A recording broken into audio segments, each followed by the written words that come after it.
안녕하세요. 전국 부모의 맘을 공감하고 위로해주는 맘지기 정민입니다. 안녕하세요. 스마트폰 과의존 전문가 문유숙입니다.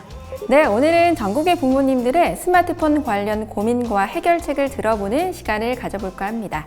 그래서 평소 우리 전문가님께 묻고 싶었던 이야기들 중에 몇 가지를 제가 가지고 왔습니다. 첫 번째 사연 먼저 만나보시죠. 안녕하세요. 전 5살 말괄량이의 엄마인데요. 지하철이나 식당에서 아이를 조용히 시킬 요량으로 스마트폰 애니메이션 동영상을 보여줬는데 이젠 일상이 되어버렸어요. 어쩌다 보니 그렇게 되어버린 거 저도 알죠. 그만 보라고 하면 자지러지게 우니까 주위 사람들 보기 민망해서 스마트폰을 뺏지도 못하고요. 계속 보라고 하자니 과의존이 걱정되는데 이럴 땐 어떻게 해야 할까요? 네, 사실 부모님들의 고민 사연 중에는 이런 경우가 참 많은 것 같습니다. 맞아요. 어린 자녀에게 스마트폰이 해롭다는 걸 알면서도 손에서 뺏기가 어려운 상황이죠. 네, 사실 저만 해도 애가 공공장소에서 울거나 떼를 쓰면 정말 난감하거든요.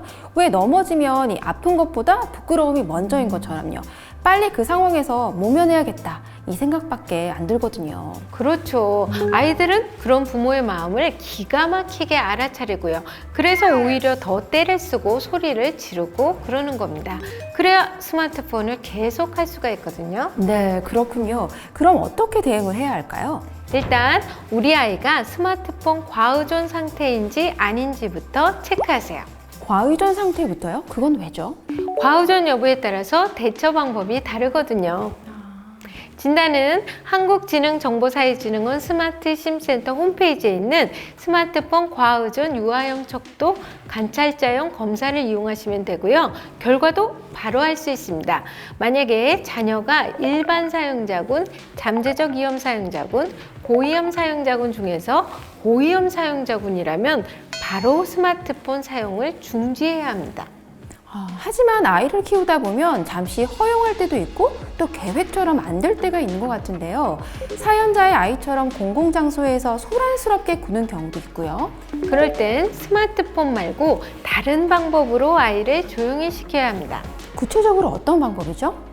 다양한 훈육의 기술 중에서 미리 알려주기, 밖으로 데리고 나오기, 상황 설명하기, 되돌아오기, 칭찬하기 등을 복합적으로 쓰면 효과적입니다. 네, 그 요령을 좀 더 자세히 알려주실 수 있을까요? 네, 아이랑 외출하기 전에 미리 아이에게 기대하는 행동을 알려주세요.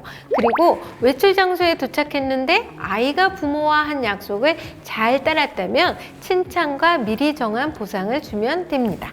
보상을요? 외출할 때마다 보상을 줘야 한다면 우리 아이 저금통이 꽉 차겠는데요?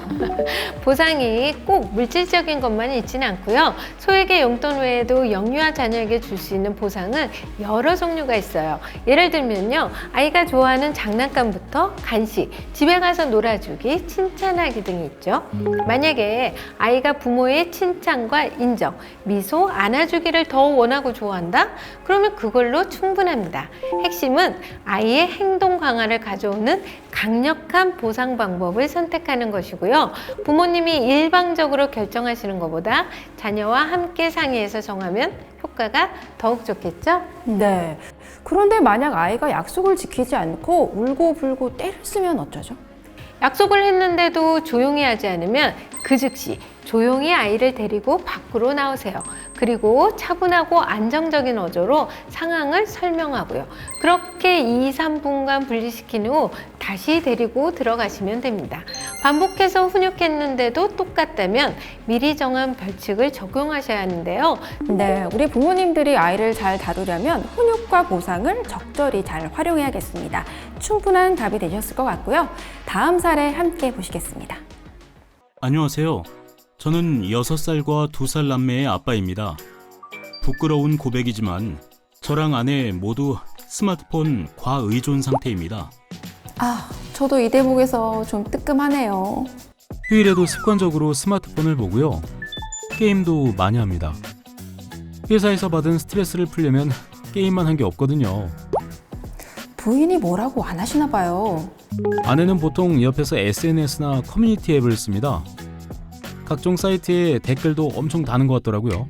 그런데 최근 우리 부부가 너무 많이 스마트폰을 하다 보니 아이들이 이런 모습을 보고 배우면 어떡하지? 라는 고민이 생겼습니다. 부모의 사용 습관이나 빈도가 혹시 아이들에게도 영향을 미칠까요? 미친다면 어떻게 해야 할까요? 슬슬 걱정이 됩니다. 저도 이 점이 늘 궁금했습니다. 전문가님, 어느 정도일까요? 아무래도 영향이 있긴 있을 것 같거든요. 거울 누런의 원칙이라는 게 있습니다. 뇌 여러 곳에 분포한 거울 누런이 아이가 양육자의 말투와 행동을 모방하게 한다는 건데요. 영유아 시기 자녀는 주로 모방, 즉 따라하기를 통해 언어를 익히고 인간 활동을 배웁니다. 부모의 생활 습관이 아이에게 영향을 줄 수밖에 없는 거죠. 네, 그렇군요. 만약 부모가 하루 종일 스마트폰을 한다면 아이도 따라할 수밖에 없겠네요. 그럴 가능성이 높죠. 만에 하나 부모의 행동을 따라하지 않는다고 해도 여전히 문제는 남아있고요. 어떤 문제요? 아이가 부모의 관심을 덜 받으니까 어떡하겠어요. 부모의 관심을 받기 위해 다양한 문제 행동을 할 가능성이 높아지겠죠. 그만큼 사고의 위험도 높아지고요. 실제로 관련 사고들이 종종 발생하고 있는데 해마다 이런 기사들 보셨죠? 실제로 이런 일들이 벌어지고 있군요. 여기서 끝이 아니에요. 가족 간 대화가 줄면서 영유아의 어휘력과 표현력 같은 언어 능력과 발달에도 문제가 생길 수 있어요. 네, 스마트폰 때문에 가족끼리 서로 대화가 점점 줄어들고 있다는 얘기는 많이 들었지만 이렇게까지 문제가 심각할 줄은 몰랐네요. 네, 그래서 제가 드리고 싶은 조언은 지금부터라도 아이 앞에서는 스마트폰 사용을 자제하는 모습을 보이시면 좋을 것 같습니다. 네, 아이는 부모의 거울이라는 말도 있으니 사연자분께서는 지금부터라도 아내분과 함께 스마트폰 사용을 좀 줄여보시기 바랍니다. 네, 오늘 다양한 이야기들을 준비했는데요. 시간이 다 되어서 더 많은 궁금증을 다루지 못한 아쉬움이 좀 남네요. 한국지능정보사회진흥원 사이트에 들어오시면요. 더 다양한 사례들과 솔루션이 제시되어 있습니다. 더 궁금하신 내용은 이쪽으로 문의 주셔도 좋고요. 네, 오늘까지 5회에 걸쳐 우리 아이들의 올바르고 건강한 스마트폰 사용 방법에 대해 이야기를 나눠보았습니다. 어떠셨나요? 처음부터 계속 드린 말씀이지만 이제는 스마트폰 하지마 대신 어떻게를 고민할 때입니다. 즉 부모가 어떻게 스마트폰 사용을 도와주고 지도하면 소중한 우리 아이가 건강하고 안전하게 똑똑하고 즐겁게 디지털 세상을 잘 누릴 수 있지 이걸 고민하시면 좋다는 거죠. 이에 대한 해답을 5차 시안에 골고루 담아드리려고 노력했고요. 조금이라도 행복하고 스마트한 가정을 만드시는 데 도움이 되었기를 바랍니다. 네, 실질적인 도움은 물론이고 전국 부모님들의 마음을 울리는 의미 깊은 시간들이었다고 믿습니다. 그럼 이것으로 저희는 인사드리겠습니다. 감사합니다.